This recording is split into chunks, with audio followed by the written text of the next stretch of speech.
Welcome to rilopost.com's presentation of Lost Worlds of the Atlantic, Part 2, Numenor, Atlantis. If you remember from Part 1, many Tolkien fans believe Plato's Atlantis and Tolkien's Numenor to be one and the same. So in Part 2, we're going to have a quick look at Plato's directions, draw them out and see where it leads.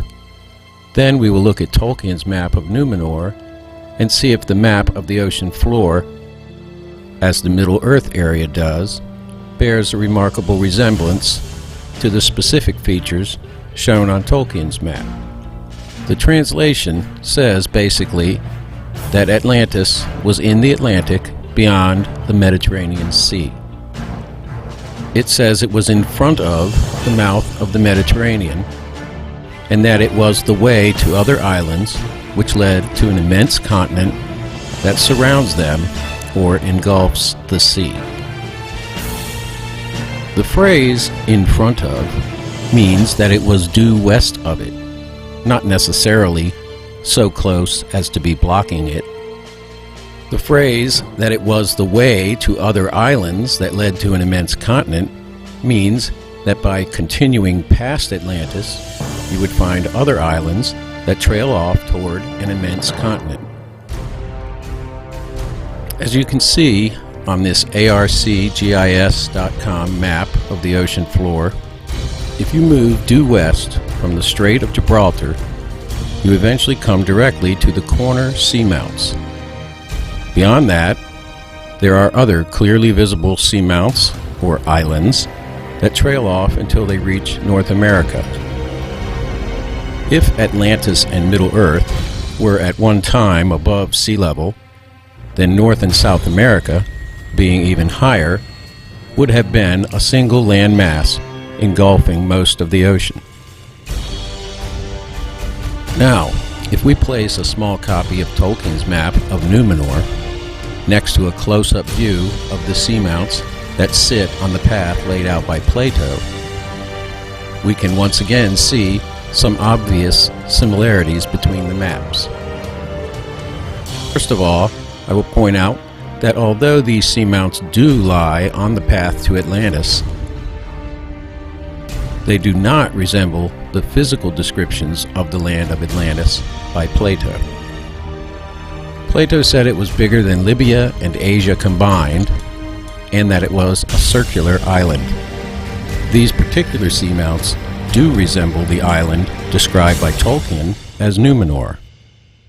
He said it was a star-shaped island, and he showed on his map that it had mountains on the northern tip, on the eastern and western tips. The tallest mountain in the land sits in the center, and there are also mountains on the southwestern tip. Once again, the Tolkien map, drawn from descriptions, is more accurate in its rendering of this group of seamounts than early maps of the New World were to America. Again, there are a couple of features that are on the seafloor but do not show up on the Tolkien map. First, several small seamounts in the area do not appear on Tolkien's map.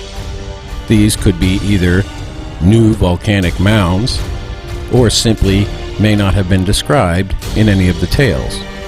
Possibly they were uninhabited.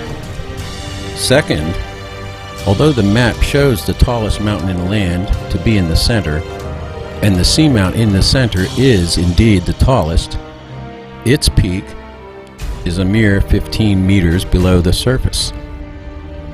The Tolkien map shows a cone-shaped mountain, but the seamount on the arcgis.com map has a different shape.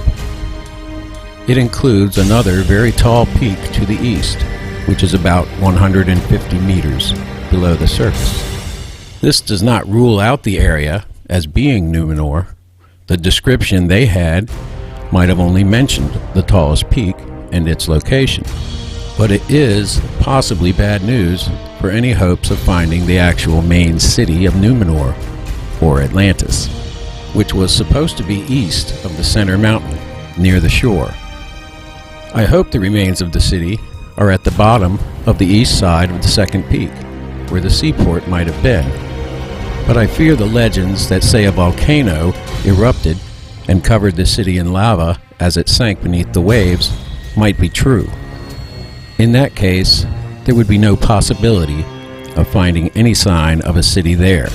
But the island nation was large, hundreds of miles across, and if this is the location of Numenor or Atlantis, there will be other cities and temples, some of them high up on those mountains, so there is still a chance they could be found. Personally, I believe this is the site of the location of Numenor. I also believe this is the site of the nation called Atlantis. I think that Plato was recounting stories, and these stories that referred to Atlantis as larger than Libya and Asia combined were probably referring to its power and area of influence rather than its physical size. What has been achieved by the Tolkiens is unprecedented. No other lost world has had such benefactors, who by their efforts alone have rescued a civilization from obscurity. With their novels and stories, they have rescued the heroic myths and legends of a society lost in disaster.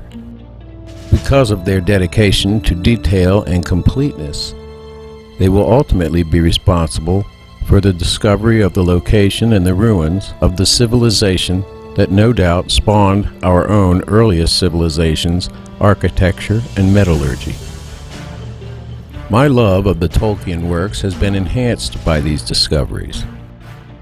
I now have a hunger for more information, more history.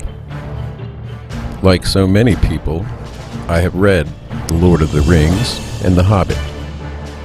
Now, as I await the news that somebody else is taking this to the next level, I think I'll read the rest of the books about Middle-earth by both the Tolkien authors.